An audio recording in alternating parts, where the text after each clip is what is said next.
ಜೈ ಶ್ರೀರಾಮ್. ನಮಸ್ಕಾರ ಸ್ನೇಹಿತರೆ. 2025 ಸೆಪ್ಟೆಂಬರ್ ತಿಂಗಳಿನ ಮೇಷ ರಾಶಿಯವರ ಮಾಸ ಫಲಿತಾಂಶಗಳು ಹೇಗಿದೆ ಅಂತ ನೋಡೋಣ. ಸ್ನೇಹಿತರೆ, ಈ ತಿಂಗಳಿನಲ್ಲಿ ಗ್ರಹ ಸಂಚಾರ ನೋಡೋ ಪ್ರಯತ್ನ ಮಾಡೋಣ. ರಾಹು ಕುಂಭರಾಶಿಯಲ್ಲಿ ಸಂಚಾರ, ಶನಿ ವಕ್ರ ಮಾರ್ಗದಲ್ಲಿ ಮೀನ ರಾಶಿಯಲ್ಲಿ ಸಂಚಾರವನ್ನು ಮಾಡ್ತಾ ಇದ್ದಾರೆ. ಇನ್ನು ಕೇತು ಸಿಂಹ ರಾಶಿಯಲ್ಲಿ ಸಂಚಾರ, ಇನ್ನು ಗುರು ಭಗವಾನ್ ಮಿಥುನ ರಾಶಿಯಲ್ಲಿ ಸಂಚಾರವನ್ನು ಮಾಡ್ತಾ ಇದ್ದಾರೆ. ಕುಜ ಸೆಪ್ಟೆಂಬರ್ 13ನೇ ತಾರೀಕಿನ ನಂತರ ಕನ್ಯಾ ರಾಶಿಯನ್ನು ಬಿಟ್ಟು ತುಲಾ ರಾಶಿಗೆ ಬಂದು ಸಂಚಾರವನ್ನು ಮಾಡ್ತಾ ಇದ್ದಾರೆ. ನೋಡಿ ಸ್ನೇಹಿತರೆ, ಕುಜ ಸಾಕಷ್ಟು ದಿನಗಳಿಂದ ಅಂದರೆ ಕಳೆದ 8-9 ತಿಂಗಳಿನಿಂದ ಸಾಕಷ್ಟು ತೊಂದರೆಗೆ ಒಳಗಾಗಿರ್ತಾರೆ. ಯಾಕೆಂದರೆ ಕುಜ ಪರಿಭ್ರಮಣೆ ಏನಾಗಿತ್ತು ಅಂದರೆ ಈ ಒಂದು ಲಾಸ್ಟು 6 ತಿಂಗಳ ಕಾಲ ನಮಗೆ 2024 ಹೆಚ್ಚು ಕಡಿಮೆ ನವಂಬರಿಂದನೂ ಕೂಡ ಈ ಏಪ್ರಿಲ್ ಮೇ ತನಕ ಕೂಡ ಓನ್ಲಿ ಕರ್ಕಾಟಕ ರಾಶಿ ಮಿಥುನ ರಾಶಿಯಲ್ಲಿ ಸಂಚಾರವನ್ನು ಮಾಡ್ತಾ, ಮತ್ತು ಕರ್ಕಾಟಕ ರಾಶಿ ನೀಚ ಸ್ಥಾನದಲ್ಲಿ ಸಂಚಾರವನ್ನು ಮಾಡ್ತಾ, ನೆಕ್ಸ್ಟು ಸಿಂಹ ರಾಶಿಗೆ ಬಂದಾಗ ರಾಹುವಿನ ದೃಷ್ಟಿ, ನೆಕ್ಸ್ಟು ಕನ್ಯಾ ರಾಶಿಯಲ್ಲಿ ಸಂಚಾರ ಮಾಡಬೇಕಾದ್ರೆ ಶನಿಯ ದೃಷ್ಟಿ, ಇದೆಲ್ಲನೂ ಕೂಡ ಸಾಕಷ್ಟು ನಮ್ಮ ಸಾಮಾಜಿಕ ವರ್ಗದಲ್ಲಿ ಅಪಘಾತಗಳು, ಘರ್ಷಣೆಗಳು, ಸಾಕಷ್ಟು ತೊಂದರೆಗಳನ್ನು ಸಾಕಷ್ಟು ಜನರು ನೋಡ್ತಾ ಬರ್ತಾ ಇದ್ದಾರೆ. ಅಂದರೆ ಕುಜ ತುಂಬ ಬಲಹೀನ ಸ್ಥಿತಿಯಲ್ಲಿ ಇದ್ದಾಗ ಕುಜನಿಗೆ ಯಾರು ಡಿಸ್ಟರ್ಬ್ ಮಾಡಬಾರ್ದು. ಕುಜ ಅಂತಂದ್ರೇ ನಮಗೆ ರಕ್ತಕಾರಕ, police department, military department, so ಇದಕ್ಕೆಲ್ಲನೂ ತುಂಬಾ ಪ್ರಮುಖವಾದ ಪಾತ್ರ ಯಾರು ವಹಿಸ್ತಾರೆ ಅಂತಂದರೆ ಕುಜಗ್ರಹ. ಅಂತಹ ಕುಜನನ್ನು ಈ ರಾಹು ನೋಡೋದು, ಶನಿ ನೋಡೋದು ಕೆಲವೊಬ್ಬ ದಕ್ಷ ಅಧಿಕಾರಿಗಳಿಗೆ ಸಾಕಷ್ಟು ನೋವುಂಟು ಮಾಡಿರುತ್ತೆ ಈ ಒಂದು ಗ್ರಹ ಸ್ಥಿತಿ. ಆದರೆ ಇನ್ನು ಮುಂದಕ್ಕೆ ಸೆಪ್ಟೆಂಬರ್ 13ನೇ ತಾರೀಕಿನ ನಂತರ ಕುಜ ಫ್ರೀ ಆಗ್ತಾ ಇದ್ದಾರೆ. ಕುಜನನ್ನು ರಾಹು ನೋಡ್ತಾ ಇಲ್ಲ, ಶನಿ ನೋಡ್ತಾ ಇಲ್ಲ, ಓನ್ಲಿ ಗುರುಗ್ರಹ ಮಾತ್ರ ನೋಡ್ತಾ ಇದ್ದಾರೆ.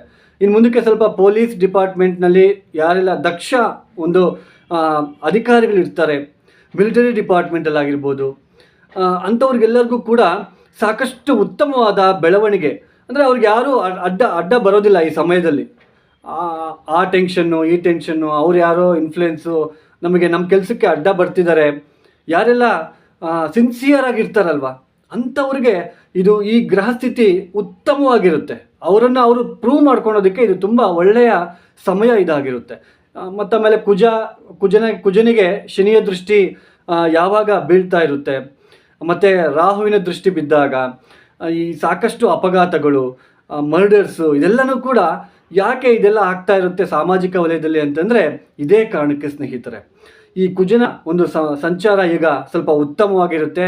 ತುಲಾ ರಾಶಿಗೆ ಬರ್ತಾ ಇರೋದ್ರಿಂದ, ಕುಜ ರಕ್ತಕಾರಕ ಆಗಿರೋದ್ರಿಂದ, ಸೊ ಇನ್ನು ಮುಂದಕ್ಕೆ ಸ್ವಲ್ಪ ಒಂದು ಅಪಘಾತಗಳ ಸಂಖ್ಯೆ ಕಡಿಮೆ ಆಗುತ್ತೆ ಅಂತಲೇ ಹೇಳಬಹುದು. ಆದರೆ ಸೆಪ್ಟೆಂಬರ್ 17ನೇ ತಾರೀಕಿನ ನಂತರ ಸೂರ್ಯ ಕನ್ಯಾ ರಾಶಿಗೆ ಬರ್ತಾ ಇದ್ದಾರೆ. ಅಲ್ಲಿ ತನಕ ಕೇತುವಿನ ಜೊತೆ ಕೂತ್ಕೊಂಡು ರಾಹುವಿನ ದೃಷ್ಟಿಗೆ ಒಳಗಾಗಿರ್ತಾರೆ. ಸಿಂಹರಾಶಿ ಸೂರ್ಯನಿಗೆ ಸ್ವಕ್ಷೇತ್ರ ಆಗಿದ್ದರೂ ಕೂಡ ರಾಹುವಿನ ದೃಷ್ಟಿ ಮತ್ತು ಕೇತುವಿನ ದೃಷ್ಟಿ ಬೀಳ್ತಾ ಇರೋದ್ರಿಂದ ಯಾರೆಲ್ಲ ಇಲ್ಲೀಗಲ್ ವೇಯಲ್ಲಿ ಹಣವನ್ನು ಸಂಪಾದನೆ ಮಾಡ್ತಾ ಇರ್ತಾರೆ, ಎಸ್ಪೆಷಲಿ ಸರ್ಕಾರಿ ಕೆಲಸದಲ್ಲಿ ಇರ್ತಕ್ಕಂಥವ್ರು ಯಾರೆಲ್ಲ ಒಂದು ಇಲ್ಲೀಗಲ್ ವೇಯಲ್ಲಿ ಹೋಗ್ತಾ ಇರ್ತಾರೆ, ಅವರಿಗೆ ಸಾಕಷ್ಟು ತೊಂದರೆಗಳು ಇನ್ನು ಮುಂದಕ್ಕೆ ಬರ್ತಾ ಹೋಗುತ್ತೆ. ಈ ಸೆಪ್ಟೆಂಬರ್ ತಿಂಗಳು ಪೂರ್ತಿ ಕೂಡ ಸಾಕಷ್ಟು ತೊಂದರೆಗಳನ್ನು ಅನುಭವಿಸ್ಬೇಕಾಗಿರೋ ಪರಿಸ್ಥಿತಿ ನಿರ್ಮಾಣ ಆಗ್ತಾ ಹೋಗುತ್ತೆ. ಯಾಕೆಂದರೆ ಸೆಪ್ಟೆಂಬರ್ 17ನೇ ತಾರೀಕಿನ ನಂತರ ಕನ್ಯಾ ರಾಶಿಗೆ ಬಂದಾಗ ಸೂರ್ಯ ಬಂದು ಕುತ್ಕೊಂಡಾಗ ಶನಿಯ ದೃಷ್ಟಿ ಬೀಳ್ತಾ ಇರುತ್ತೆ. ಸ್ವಲ್ಪ ಇವ್ರು ಏನಾದರೂ ಇಲ್ಲಿಗಲ್ ವೇಯಲ್ಲಿ ದುಡ್ಡು ಸಂಪಾದನೆ ಮಾಡಿದ್ರೆ ಶನಿ ಬಿಡೋದಿಲ್ಲ, ಸುಮ್ಮನೆ ಬಿಡೋದಿಲ್ಲ. ಸೊ ಯಾರೆಲ್ಲ ಸರ್ಕಾರಿ ನೌಕರರಿದ್ದಾರೆ ಜಾಸ್ತಿ ಆದಷ್ಟು ಕೇರ್ ತಗೊಳ್ಳಿ, ಲೀಗಲ್ ಆಗಿ ಇರೋದಕ್ಕೆ ಪ್ರಯತ್ನ ಮಾಡಿ. ಇನ್ನು ಮತ್ತೆ ಈ ಒಂದು ಬುಧನ ಸಂಚಾರ ನೋಡೋದಾದರೆ ಸೆಪ್ಟೆಂಬರ್ 13ನೇ ತಾರೀಕಿನ ನಂತರ ಸಿಂಹ ರಾಶಿಯಲ್ಲಿ ಸಂಚಾರ, ನಂತರ ಕನ್ಯಾ ರಾಶಿಗೆ ಬರ್ತಾ ಇದ್ದಾರೆ. ಶುಕ್ರನು ಕೂಡ ಸೆಪ್ಟೆಂಬರ್ 15ನೇ ತಾರೀಕಿನ ತನಕ ಈ ಒಂದು ಕರ್ಕಾಟಕ ರಾಶಿಯಲ್ಲಿ ಸಂಚಾರ ಮಾಡ್ತಾ ಅವರು ಕೂಡ ಸಿಂಹ ರಾಶಿಗೆ ಬಂದು ಸಂಚಾರವನ್ನು ಪ್ರಾರಂಭ ಮಾಡಿಕೊಳ್ತಾ ಇದ್ದಾರೆ. ನೋಡಿ, ಈ ಎಲ್ಲ ಒಂದು ಗ್ರಹ ಸಂಚಾರ ರೀತ್ಯ ಮೇಷ ರಾಶಿಯವರಿಗೆ ಈ ತಿಂಗಳಿನಲ್ಲಿ ಮಿಶ್ರ ಫಲಿತಾಂಶಗಳು ಉಂಟಾಗ್ತಾ ಇದೆ ಅಂತಲೇ ಹೇಳ್ಬೋದು. ಮುಖ್ಯವಾಗಿ ಉದ್ಯೋಗದ ವಿಚಾರದಲ್ಲಿ, ವ್ಯಾಪಾರದ ವಿಚಾರದಲ್ಲಿ ಸಾಕಷ್ಟು ಉತ್ತಮವಾದ ಪ್ರಗತಿ ನೋಡ್ತಾ ಹೋಗ್ತೀರಾ. ಎಸ್ಪೆಷಲಿ ಸೆಪ್ಟೆಂಬರ್ 2ನೇ ವಾರದಿಂದ ಸ್ವಲ್ಪ ಧೈರ್ಯ ಬರ್ತದೆ, ಸ್ವಲ್ಪ ಧೈರ್ಯವಾಗಿರ್ತೀರಾ. ಯಾಕೆಂದರೆ ಕುಜ ನಿಮ್ಮ ರಾಶಿಯಾಧಿಪತಿಯಾಗಿ ಸಪ್ತಮ ಸ್ಥಾನದಲ್ಲಿ ಕುತ್ಕೊಂಡು ನಿಮ್ಮ ರಾಶಿಯನ್ನು ನೋಡ್ತಾ ಇರೋದ್ರಿಂದ ಸ್ವಲ್ಪ ಧೈರ್ಯ, ಸ್ವಲ್ಪ ವ್ಯಾಪಾರದಲ್ಲಿ ನಿಮಗೆ ಉತ್ತಮವಾದ ಬೆಳವಣಿಗೆ ಕಾಣ್ತಕ್ಕಂಥದ್ದು. ವಾಹನ ಕೊಂಡ್ಕೊಳ್ತಕ್ಕಂಥವ್ರಿಗೆ ಇದು ಅವಕಾಶ ಸಿಗ್ತಕ್ಕಂತಹ ಸಾಧ್ಯತೆ. ಮನೆ ಕಟ್ಟುವ ವಿಚಾರದಲ್ಲಿ ಯಾರೆಲ್ಲ ತೊಂದರೆಗಳನ್ನು ಅನುಭವಿಸ್ತಿದ್ದೀರಾ, ಮನೆ ಅಥವಾ ಸೈಟು, ಮನೆ ಚೇಂಜ್ ಮಾಡಬೇಕು, ಅವ್ರಿಗೆಲ್ಲ ಇದು ಒಳ್ಳೆಯ ಉತ್ತಮವಾದ ಕಾಲ ಇದಾಗಿರುತ್ತೆ ಅಂತಲೇ ಹೇಳ್ಬೋದು. ಉದ್ಯೋಗದಲ್ಲಿ ಇರ್ತಕ್ಕಂಥವ್ರಿಗೂ ಕೂಡ ಸಾಕಷ್ಟು ಉತ್ತಮವಾದ ಬೆಳವಣಿಗೆಗಳು ಕಂಡು ಬಂದರೂ ಕೂಡ ಇಲ್ಲಿ ಸೂರ್ಯನ ಸ್ಥಿತಿ ನಾವು ನೋಡ್ಕೋಬೇಕಾಗುತ್ತೆ. ಸೂರ್ಯನನ್ನು ರಾಹು ನೋಡ್ತಾ ಇರೋದ್ರಿಂದ ನಿಮ್ಮ ಒಂದು ಆಲೋಚನೆ ವಿಧಾನಗಳು ರಾಂಗ್ ರೂಟಲ್ಲಿ ಹೋಗ್ತಕ್ಕಂತಹ ಸಾಧ್ಯತೆ ಇರುತ್ತೆ. ರಾಂಗಾಗಿ ಥಿಂಕ್ ಮಾಡ್ತೀರಾ. ತಪ್ಪುಗಳನ್ನು ಮಾಡೋ ತರಹ ಈ ಒಂದು ಪ್ಲಾನೆಟರಿ ಪೊಸಿಷನ್ ಇದೆ. ನಿಮ್ಮ ಕೈಯಲ್ಲಿ ತಪ್ಪುಗಳನ್ನು ಮಾಡಿಸುತ್ತೆ ಆ ಗ್ರಹ ಸಂಚಾರ. ಆ ತಪ್ಪುಗಳನ್ನು ಮಾಡಿ ಪಶ್ಚಾತ್ತಾಪ ಪಡಬೇಕಾಗಿರೋ ಪರಿಸ್ಥಿತಿಗಳು ಮೇಷರಾಶಿಯಲ್ಲಿ ಹುಟ್ಟಿರ್ತಕ್ಕಂಥವ್ರಿಗೆ ಬರುವ ಸಾಧ್ಯತೆ ಇರೋದ್ರಿಂದ ನಿಮ್ಮ ಆಲೋಚನೆ ಏನಿದೆ ಅದನ್ನು ಕರೆಕ್ಟಾಗಿ ಇಟ್ಕೊಳ್ಳೋದಕ್ಕೆ ಪ್ರಯತ್ನ ಮಾಡಿ. ಮತ್ತು ಸೆಪ್ಟೆಂಬರ್ 17ನೇ ತಾರೀಕಿನ ನಂತರ ಸೂರ್ಯ ಕನ್ಯಾ ರಾಶಿಗೆ ಬಂದಾಗ ಶನಿಯ ದೃಷ್ಟಿ, ಸಾಕಷ್ಟು ಒತ್ತಡಗಳು ಉಂಟಾಗ್ತಕ್ಕಂಥದ್ದು, ಸಂತಾನದ ಒಂದು ವಿಚಾರದಲ್ಲಿ ಸಾಕಷ್ಟು ಚಿಕ್ಕ ಪುಟ್ಟ ತೊಂದರೆಗಳನ್ನು ಅನುಭವಿಸ್ತಕ್ಕಂಥದ್ದು, ಖರ್ಚುಗಳು ಜಾಸ್ತಿ ಮಾಡ್ತಕ್ಕಂಥದ್ದು, ಇದೆಲ್ಲನೂ ಕೂಡ ನೀವು ಅನುಭವಿಸ್ಬೇಕಾಗುತ್ತೆ. ಅದಕ್ಕೋಸ್ಕರ ಮೇಷರಾಶಿಯವರು ಇಲ್ಲಿ ನಾನು ಎದುರಿಸ್ತಾ ಇಲ್ಲ ಸ್ನೇಹಿತರೆ, ನಿಮ್ಮನ್ನು ಈ ಥರ ಇದೆ, ಈ ಥರ ಬರ್ತಾ ಇದೆ, ಸ್ವಲ್ಪ ಎಚ್ಚರಿಕೆಯಿಂದ ಇರೋದಕ್ಕೆ ಪ್ರಯತ್ನ ಮಾಡಿ ಅಂತ ಮಾತ್ರ ಉದ್ದೇಶ ಆಗಿರುತ್ತೆ. ಎದುರಿಸ್ತಕ್ಕಂತಹ ಉದ್ದೇಶ ಇದಾಗಿರೋದಿಲ್ಲ. ಸ್ವಲ್ಪ ಈ ಹೃದಯ ಸಂಬಂಧಿತ ಏನಾದರೂ ನೋವನ್ನು ಪಡ್ತಾ ಇರ್ತಕ್ಕಂಥವ್ರು ಸ್ವಲ್ಪ ಉಪ್ಪು, ಹುಳಿ ಇದನ್ನೆಲ್ಲ ಕಡಿಮೆ ತಿನ್ನೋದಕ್ಕೆ ಪ್ರಯತ್ನ ಮಾಡಿ. ಯಾಕೆಂದರೆ ಸೂರ್ಯನನ್ನು ರಾಹು ನೋಡಬಾರ್ದು. ಸೂರ್ಯ ಮತ್ತು ಕೇತು ಸಮ್ಮಿಲನ ಆಗ್ತಾ ಇದ್ದಾರೆ, ಇಬ್ಬರು ಒಂದೇ ಡಿಗ್ರಿಯಲ್ಲಿ ಬಂದು ಕುತ್ಕೊತಾ ಇದ್ದಾರೆ. ನೆಕ್ಸ್ಟು ಸೆಪ್ಟೆಂಬರ್ 17ನೇ ತಾರೀಕಿನ ನಂತರ ನಿಮ್ಮ 6ನೇ ಮನೆ ಆಗಿರ್ತಕ್ಕಂತಹ ಕನ್ಯಾ ರಾಶಿಯಲ್ಲಿ ಕುತ್ಕೊತಾರೆ. ಶನಿಯ ದೃಷ್ಟಿ ಬೀಳ್ತಾ ಇರೋದ್ರಿಂದ ಸಾಕಷ್ಟು ಹುಷಾರಾಗಿರಿ. ಆರೋಗ್ಯದಲ್ಲಿ ತುಂಬ ಎಚ್ಚರಿಕೆಯಿಂದ ಇರಬೇಕು, ಇಲ್ಲ ಅಂದರೆ ಸ್ವಲ್ಪ ತೊಂದರೆಗಳನ್ನು ಅನುಭವಿಸ್ತೀರಾ. ಸ್ವಲ್ಪ ಸೂರ್ಯ ನಮಸ್ಕಾರಗಳನ್ನು, ಆದಿತ್ಯ ಹೃದಯ ಪಾರಾಯಣ ಮಾಡ್ಕೊಳ್ಳಿ. ಮಹಾ ಮೃತ್ಯುಂಜಯ ಮಂತ್ರವನ್ನು ಪಾರಾಯಣ ಮಾಡ್ಕೊಳೋದಕ್ಕೆ ಪ್ರಯತ್ನ ಮಾಡಿ. ಸ್ವಲ್ಪ ಈ ಒಂದು ಟೆನ್ಷನ್ ತೊಗೊಳೋದು ಮತ್ತು ಓವರಾಗಿ ಥಿಂಕ್ ಮಾಡೋದು, ಇನ್ವೆಸ್ಟ್ಮೆಂಟ್ ಮಾಡೋದು, ಇದೆಲ್ಲ ಸ್ವಲ್ಪ ಅವಾಯ್ಡ್ ಮಾಡೋದಕ್ಕೆ ಪ್ರಯತ್ನ ಮಾಡಿ. ಇನ್ವೆಸ್ಟ್ಮೆಂಟ್ ಮಾಡೋ ವಿಚಾರದಲ್ಲಿ ಜಾಗ್ರತೆಯಾಗಿರಿ. ನಷ್ಟ ಅನುಭವಿಸುವ ಸಾಧ್ಯತೆ ಇರೋದ್ರಿಂದ ಸ್ವಲ್ಪ ಜಾಗ್ರತೆಯಾಗಿರೋದಕ್ಕೆ ಪ್ರಯತ್ನ ಮಾಡಿ. ಕೆಲವೊಂದು ಸಲ ಲೋನ್ ತಗೊಳ್ಬೇಕಾಗಿರೋ ಪರಿಸ್ಥಿತಿ, ಲೋನ್ ಕೂಡ ಈಸಿಯಾಗಿ ಸಿಗದೇ ಇರತಕ್ಕಂತಹ ಪರಿಸ್ಥಿತಿಗಳು ಕೂಡ ಕಂಡು ಬರ್ತಾ ಇರುತ್ತೆ ಅಂತಲೇ ಹೇಳ್ಬೋದು.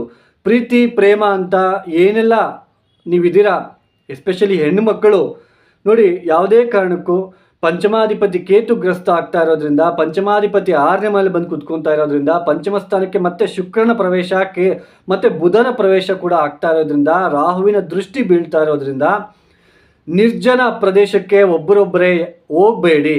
ನನ್ನ ಒಬ್ಬ ಪ್ರಿಯತಮೆ ಕರೀತಾ ಇದ್ದಾರೆ ಅಥವಾ ಪ್ರಿಯಕರೇ ಕರೀತಾ ಇದ್ದಾರೆ ಅಂತ ಹೇಳಿಬಿಟ್ಟು ದಯವಿಟ್ಟು ನಿರ್ಜನ ಪ್ರದೇಶಕ್ಕೆ ನೀವು ಯಾರೂ ಕೂಡ ಹೋಗಬೇಡಿ. ಏನಿದೆ ಜಸ್ಟ್ ಫೋನಲ್ಲಿ ಮಾತಾಡ್ಕೊಳ್ಳಿ, ಏನಾದರೂ ಇದ್ದರೆ ಮುಂದೆ ನೋಡೋಣ ಬಿಡಿ ಅಂತ ಹೇಳಿ ಸುಮ್ಮನೆ ಆಗಿ. ಇಲ್ಲ ಅಂದರೆ ಸಾಕಷ್ಟು ತೊಂದರೆಗಳನ್ನು ನೀವು ಅನುಭವಿಸುವ ಸಾಧ್ಯತೆಗಳು ಹೆಚ್ಚಾಗಿ ಕಂಡು ಬರ್ತಾ ಇರುತ್ತೆ. ಪ್ರೀತಿ ಪ್ರೇಮದಲ್ಲಿ ಮೋಸ ಹೋಗುವ ಸಾಧ್ಯತೆ, ತೊಂದರೆಗಳನ್ನು ಅನುಭವಿಸ್ತೀರಾ. ಮೇಷರಾಶಿಯಲ್ಲಿ ಹುಟ್ಟಿರ್ತಕ್ಕಂಥವ್ರು, ಮೇಷಲಗ್ನದಲ್ಲಿ ಹುಟ್ಟಿರ್ತಕ್ಕಂತಹ ಸ್ತ್ರೀ ಪುರುಷರಿಬ್ಬರೂ ಕೂಡ ಪ್ರೀತಿ ಪ್ರೇಮ ಇವೆಲ್ಲನೂ ಕೂಡ ಸಾಕಷ್ಟು ಅವಾಯ್ಡ್ ಮಾಡ್ತಾ ಹೋಗಿ. ಇಲ್ಲ ಅಂದರೆ ನೋವನ್ನು ಪಡುವ ಸಾಧ್ಯತೆ ಮತ್ತು ಶರೀರಕ್ಕೆ ಗಾಯಗಳಾಗುವ ಸಾಧ್ಯತೆಗಳು ಕೂಡ ಕಂಡು ಬರ್ತಾ ಇರುತ್ತೆ.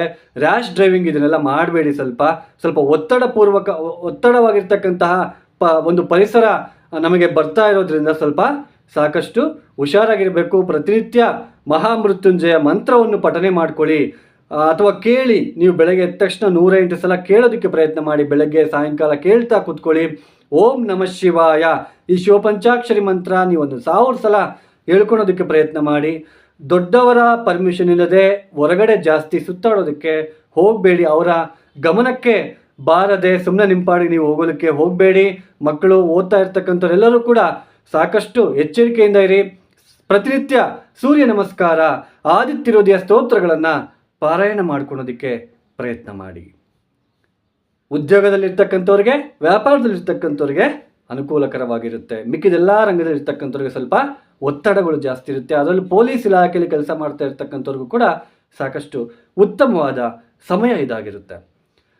ಯಾರಿಗಾದರೂ ಆಸ್ಟ್ರಾಲಜಿ ಕನ್ಸಲ್ಟೇಷನ್ ಬೇಕು ಅಂತಂದರೆ ಡಿಸ್ಪ್ಲೇ ಆಗ್ತಿರೋ ನಂಬರ್ಗೆ ನೇರವಾಗಿ ಕರೆಯನ್ನು ಮಾಡಿ. ನೀವು ಪ್ರಾಬ್ಲಮ್ಸ್ನ ಹೇಳ್ಕೋಬಾರ್ದು. Date of birth, timings compulsory ಇರ್ತಕ್ಕಂಥವ್ರು ಮಾತ್ರ ನನಗೆ ಕರೆಯನ್ನು ಮಾಡಿ. ಈ ವಿಡಿಯೋ ಇಷ್ಟ ಆಗಿದ್ದರೆ ಲೈಕ್ ಮಾಡಿ, ಶೇರ್ ಮಾಡಿ, ಸಬ್ಸ್ಕ್ರೈಬ್ ಮಾಡ್ಕೊಳ್ಳಿ. ಹೇಳಿರ್ತಕ್ಕಂತಹ ಪರಿಹಾರಗಳನ್ನು ಪಾಲಿಸ್ತಾ ಆದಷ್ಟು ಹುಷಾರಾಗಿರೋದಕ್ಕೆ ಪ್ರಯತ್ನ ಮಾಡಿ. ಈ ವಿಡಿಯೋ ಮುಕ್ತಾಯ ಮಾಡ್ತಾ ಇದ್ದೇನೆ. ಸರ್ವೇ ಜನ ಸುಖಿನೋ ಭವಂತು. ಧನ್ಯವಾದಗಳು. ಜೈ ಶ್ರೀರಾಮ್.